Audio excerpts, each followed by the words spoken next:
It is a Friday edition of Locked On Grizzlies. We will talk Joe Morant and Jaren Jackson Jr. being among the top vote getters in the NBA All-Star ballots that were released on Thursday. We will also talk about the Grizzlies games coming up this weekend, tonight against Sacramento, tomorrow against Golden State. And we'll talk about Jaren Jackson Jr. being Defensive Player of the Month for the Western Conference. All that and more on this episode of Locked On Grizzlies. Let's lock in.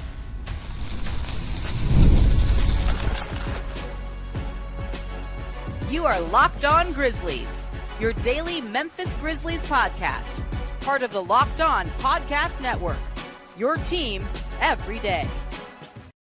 It is Friday. You've got to get down on Friday, as the wise philosopher, dear listener, dear viewer, once said. Fun. We are looking forward to the weekend. Shout out to Rebecca Black and shout out to you, our everydayers, who check out Locked On Grizzlies each and every time an episode drops. We are partying together, you and I. I am your host for this episode, Joe Mullinax. Again, no DeMichael Cole. He is in Sacramento as we speak, getting ready for the big game tonight against the Kings. We'll talk about that and more coming up next here on Locked On Grizzlies. So no DeMichael Cole, Memphis Grizzlies beat writer for the Commercial Appeal. He is out in Cali for the weekend. You've got me closing up shop on this week of Grizzlies content here on Locked On Grizzlies. Today's episode of Locked On Grizzlies is brought to you by FanDuel. The NFL playoffs are almost here, but it's not too late to get in on the regular season action with FanDuel, because right now, new customers can finish the season strong with $250 in bonus bets if your first $5 bet wins. Visit FanDuel.com to get started. We are free and available wherever you get your podcasts as proud members of the Locked On Podcast Network, your team each and every single day.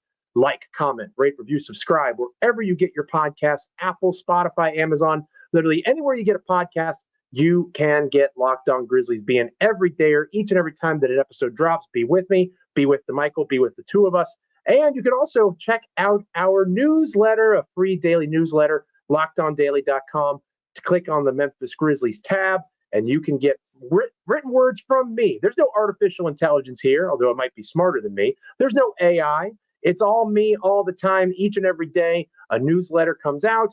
You get words from me on the Memphis Grizzlies. You get words on the national NBA landscape, fantasy basketball as well. LockedOnDaily.com. Subscribe to the free daily newsletter that is Locked On Grizzlies. Ja and Jaren, it surprised me at least. Maybe it didn't surprise you. Maybe you're on the interwebs more than I am. Maybe you're more in tune with what the kids are doing these days, voting for the All-Star game. But I was pleasantly surprised to see not one but two Memphis Grizzlies in the mix in the first fan returns for NBA All-Star voting. This is from NBA PR on X. Nikola Jokic and Giannis Antetokounmpo lead their respective conferences in the first fan returns of NBA All-Star voting presented by AT&T. It's important to remember, as the NBA PR account points out, fans account for 50% of the vote to decide All-Star starters. NBA players and a media panel account for 25% each. The next fan update will be in about a week on January 9th. So Jokic was number one in the West and Giannis number one in the East. That's not surprising. You have major vote getters like LeBron James, Kevin Durant, the usual suspects, right? Maybe the biggest surprise was Karl Anthony Towns being among the million vote receivers. Perhaps we shouldn't be surprised because he's in New York now, right? Something that really surprised me personally was the fact that Jaren Jackson Jr. made the cut.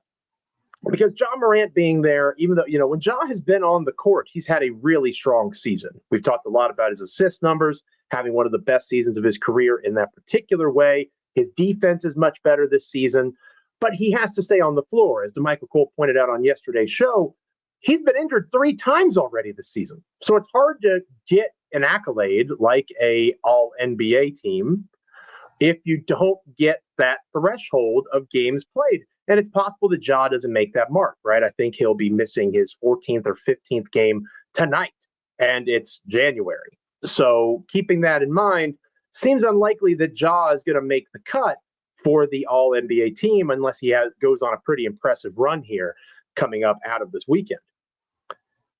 Jaren Jackson Jr. being on the list is surprising in a good way. Now, let's not get it twisted. He was last among the 40 names that were presented by the fan vote, or from the fan vote by NBA PR. Jaren only had 103,000 votes. He was literally 40th out of 40 names listed. But he is on the list. He is on the minds of Memphis Grizzlies fans, not just Memphis Grizzlies fans, but NBA fans at large. And that is a really good thing to see. Because freaking dang it, he should be. Right? Sorry for using such harsh letters and words there, but he should be on the thoughts of not just the NBA, and we'll talk more about that here in a moment, but he should be on the thoughts or in the minds of NBA fans at large, because he is having an all NBA caliber season. He is putting up numbers, the likes of which we have never seen from Jaren Jackson Jr. And it's timely. Contract negotiations are coming up, extension talks, and Jaren is very well aware of that, I can assure you. And he is going to be pushing to try to get as much money out of this next contract as he can. And in no way, shape, or form am I going to judge him for that. I've said numerous times on this podcast, they have a finite amount of time, these NBA players, professional athletes at large, and that even extends to college athletes now. You have a finite amount of time to make money playing a child's game. Go get the bag, as the kids say. He's going to do his best to do just that. And the fan vote is only 50%. So it's not like he has to be number one in these rankings. That's important to point out as we check on them every week. Jaren just has to stay in the top 10, move up maybe into the top 8, build up that resume from the fan perspective, because no offense to the likes of Andrew Wiggins, no offense to him, I don't think that he is having a better season than Jaren Jackson Jr. No offense to Norman Powell on the guard side, or Devin Booker, who we just saw earlier this week. De'Aaron Fox, who we'll see tonight. Those guys are not having the caliber season. Again, the last 3 were guards. They're not having the kind of season that Jaren Jackson Jr. is having.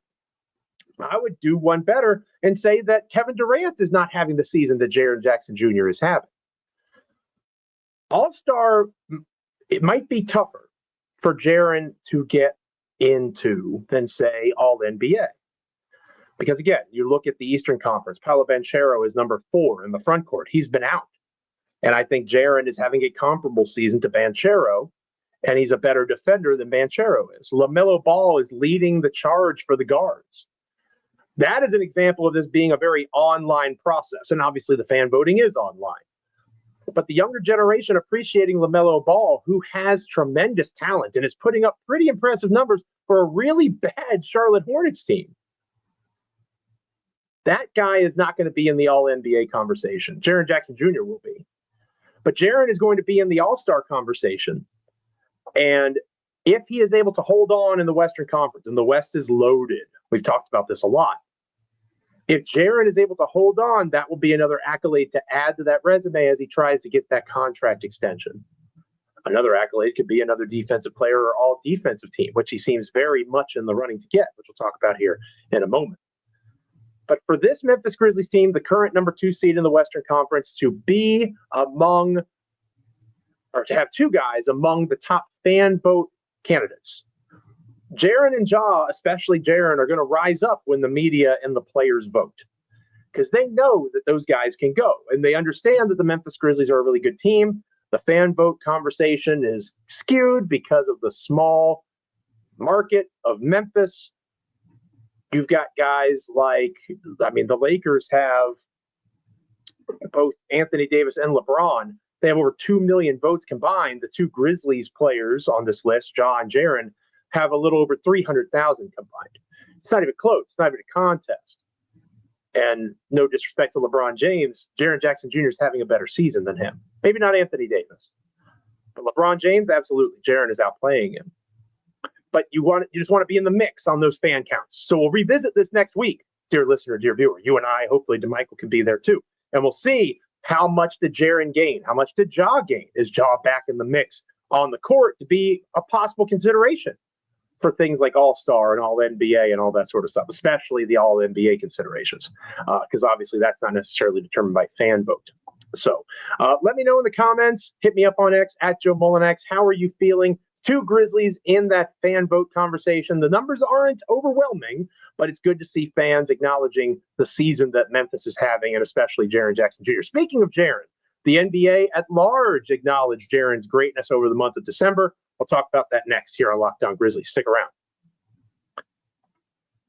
Today's episode of Locked On Grizzlies is brought to you by FanDuel. The NFL playoffs are almost here, but it's not too late to get in on the regular season action with FanDuel, America's #1 sportsbook. Because right now, new customers can finish the season strong with $250 in bonus bets if your first $5 bet wins. Maybe you're a poor, unfortunate soul who cheers for the Tennessee Titans. I'm sorry that your team is so bad this season. I cannot relate.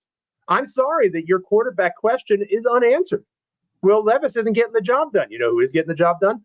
Pro Bowler as a rookie, Jaden Daniels. It's a beautiful thing to say out loud. And the Washington Commanders are going to the postseason. FanDuel has so many ways for you to pick up a W if you're not able to get W's with your team in the playoffs. Betting on players to score a touchdown, points each team will score. It is a thrilling way to add on to the professional football enjoyment process. Just visit FanDuel.com to join today. That's FanDuel.com for your chance at $250 in bonus bets. Make every moment more with FanDuel, an official sportsbook partner of the National Football League. The NBA was busy on Thursday. They put out another press release, not just about all-star voting, but also about Jaren Jackson Jr. being named the Western Conference Defensive Player of the Month. And this particular release is from Grizz PR, the Memphis Grizzlies press relations crew. The NBA today announced that Memphis Grizzlies forward/center, because Jaren does play that from time to time, Jaren Jackson Jr. has been named the Kia Western Conference Defensive Player of the Month for games played during December. This marks his first monthly defensive honor in the inaugural season of the award. That's important to point out because I didn't know that this was even a thing. Now I do. Shout out to Grizzlies PR for letting me know. Jaren Jackson Jr. totaled 23 steals and 22 blocks in 14 games to guide the Grizzlies to a 10-4 record, which was second in the West behind the Oklahoma City Thunder. During the month of December, the 2022-2023 NBA Defensive Player of the Year was the league's only player to record at least 20 steals and at least 20 blocks. Shout out to Stocks. Opponents shot 9.4% under regular season field goal percentages when defended by Jaren Jackson Jr. That is significant. It's not just the stocks. It's not just disruptive plays, throwing off offense and offensive rhythms and sets. It is Jaren getting out there and defending at the rim and beyond, making those shots even more difficult. So it's not just turnover creation. It is shot disruption. That was the best defended field goal percentage differential in the league.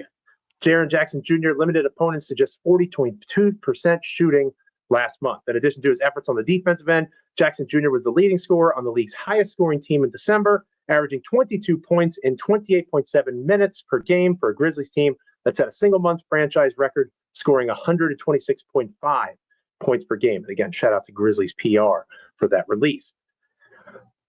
Jaren Jackson Jr. is having a career season. If you follow the Memphis Grizzlies, dare I say, if you are an everydayer, that does not surprise you. But it is time to start thinking about what exactly that means. And it brings me back around to the John Conchar conversation, okay? And everybody likes to think that I just hate John Conchar, but that's not fair. I don't hate John Conchar. I think that John Conchar is not as good as a lot of you think. Apparently on the Phoenix Suns team broadcast, the announcer said that all Conchar does is offensive rebound, and that's literally what he's on the court for. And guess what? Phoenix Suns announcer, you would be exactly right. That is 100% the purpose and point of the existence of John Conchar. All right? That's not to say that this guy isn't capable of doing pretty impressive things as a rebounder. That matters. But it's not that important in the grand scheme of things compared to the money that he is owed. John Conchar makes over $6 million a year. Why am I bringing this up? Jaren Jackson Jr. is about to get paid. And he's about to get paid a lot of money. And while in this modern 2025 NBA environment that we exist in, while $6 million for an end of rotation bench player is not that crazy, it is still money that probably could be spent somewhere else. And Memphis almost certainly understands that. And I want to give them credit because when you look at the rest of the Grizzlies contracts going into next season, and again, this is guys like Zach Edey, first round or ninth overall pick in the first round this past draft. You've got guys like Vince Williams Jr., Jay Huff, Scottie Pippen Jr., Gigi Jackson, Jalen Wells. All of these players are almost certainly going to be in the Memphis Grizzlies mix moving forward because they all make $5 million or less. Zach Edey around $6 million going into next season, $6 or less going into the upcoming season. That is money that can be spent on someone like Jaren getting his extension. Because long term, you have 3 guys that need to get paid. 2 of them have already been paid by the Memphis Grizzlies. Joe Morant, Desmond Bane. Those 2 guys are under contract for the next several years. You don't got to worry about that anymore.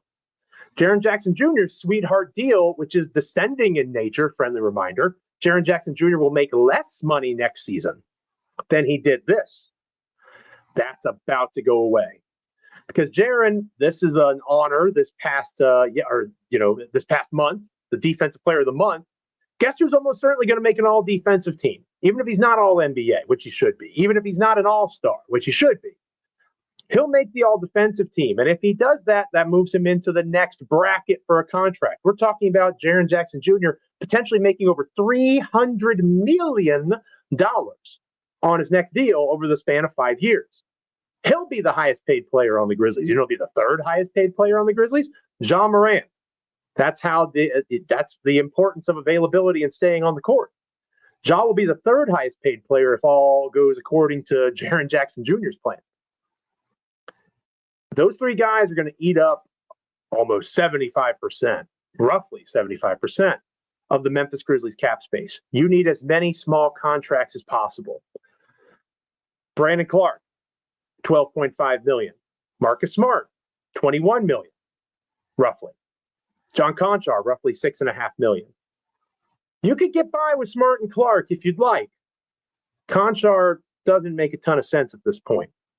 So even if it's for essentially peanuts, a second rounder or 2 and an expiring deal, don't be surprised if Conchar does get moved by the trade deadline to make room for Jaren Jackson Jr. And don't be surprised if the Grizzlies play some cap gymnastics and find ways to move on from a Marcus Smart, a Brandon Clark. I'm not advocating for moving on from Clark. Clark is having a really good season. I have just covered this team for over a decade, and I have been paying attention. They are not interested in paying the luxury tax. And Robert Pera, the owner of the Memphis Grizzlies, can say all he wants that the luxury tax is not going to be something that stops them from doing business. It hasn't happened yet. And until I see the smallest market in the National Basketball Association pay the luxury tax, I'm not going to believe it. I'm not going to believe it. I'll be happily wrong when it happens because you want to be a championship contender, you pay the luxury tax. Memphis will always flirt with that line. Will they go beyond it? I'm not so sure. I do think they'll pay Jaren Jackson Jr., though, because you have somebody that is a bona fide star in the NBA that is on your payroll now that you drafted. You brought him in. How many NBA teams can legitimately say that? You've got 3 guys that are all-star caliber or better players that you drafted. Jaren is a Grizzly through and through, and he is someone that is worthy of investment. So I do think they'll do that. But don't be surprised if trade rumors come out and it's Marcus Smart, John Conchar, and maybe Cam Johnson's not in the mix. Maybe it's somebody whose contract expires after next season, because that will mean Jaren can up his pay, right? It's important to point out that Jaren's already he's already making this season $25 million. It goes down a couple million next season.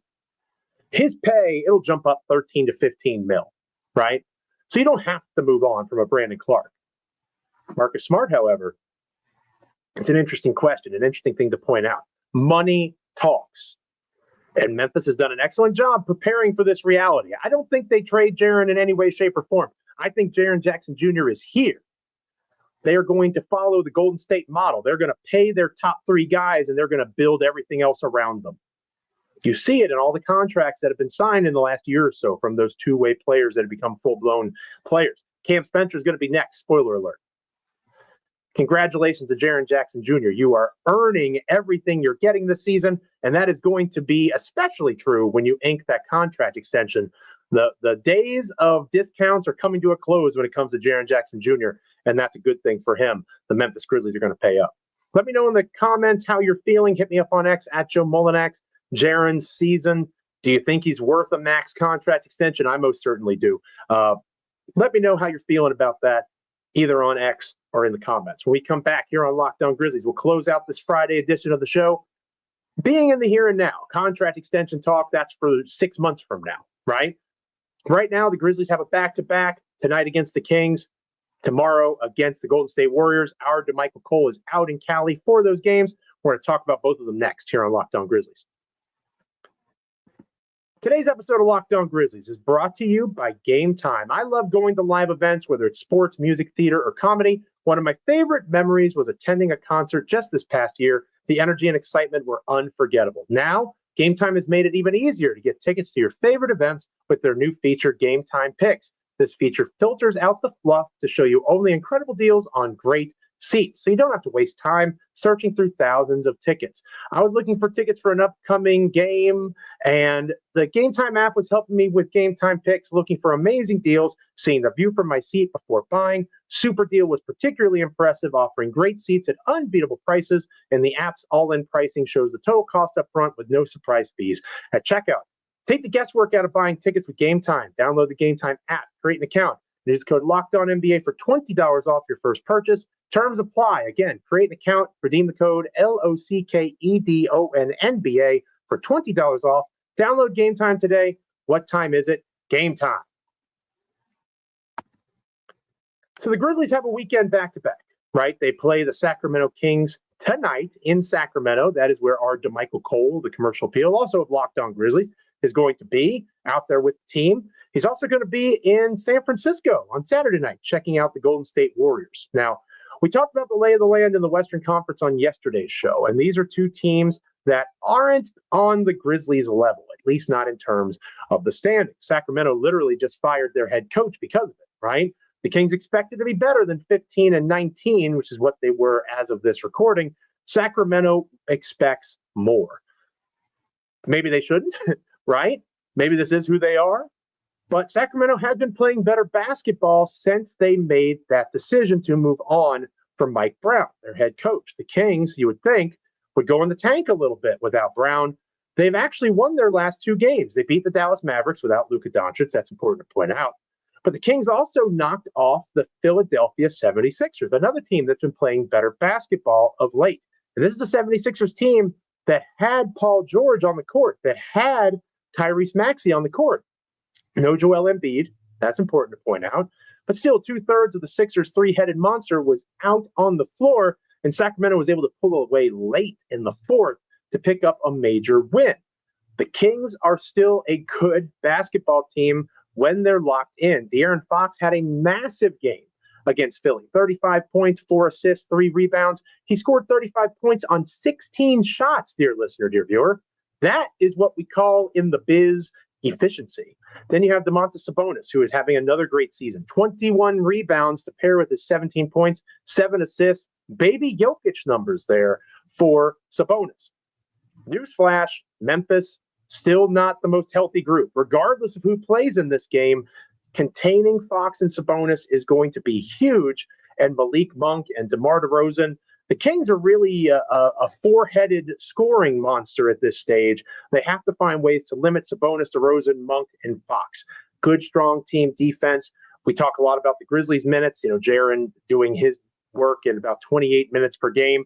Sabonis played 37 minutes against Philly. Fox played 38 minutes. Monk played 32 minutes. Keon Ellis, who has moved into the starting lineup for the Kings, played 38 minutes. He's a good defender for them.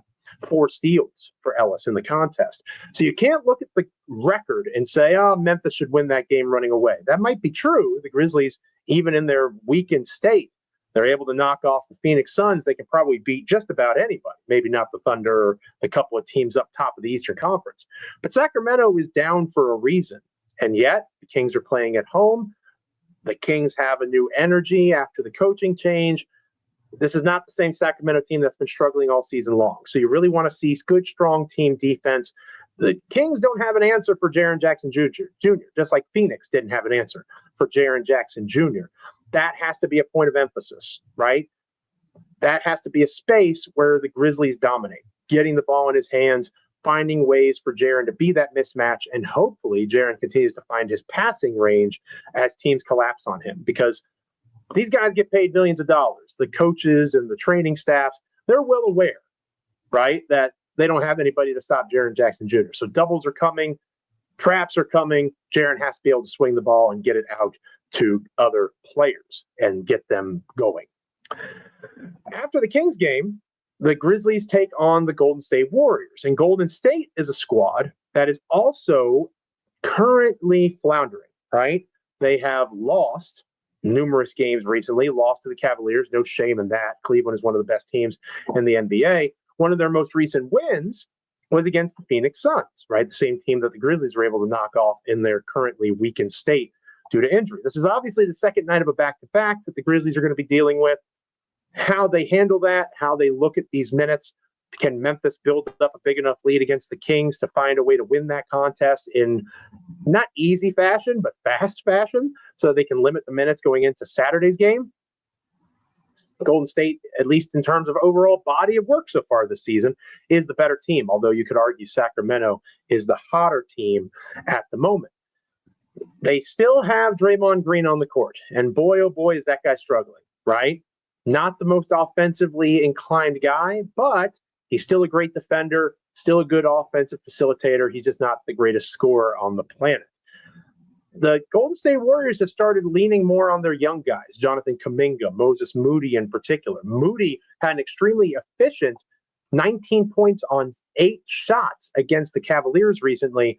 Golden State has some ability here. Golden State has some young players that if they're given opportunity, they can go and have some success. Now, it's important to point out that Golden State will also be playing on the second night of a back-to-back. So what will that mean for the guys that are older in Golden State? Steph Curry, Draymond Green, Andrew Wiggins to a lesser extent, right? You've got some older guys in that Golden State mix.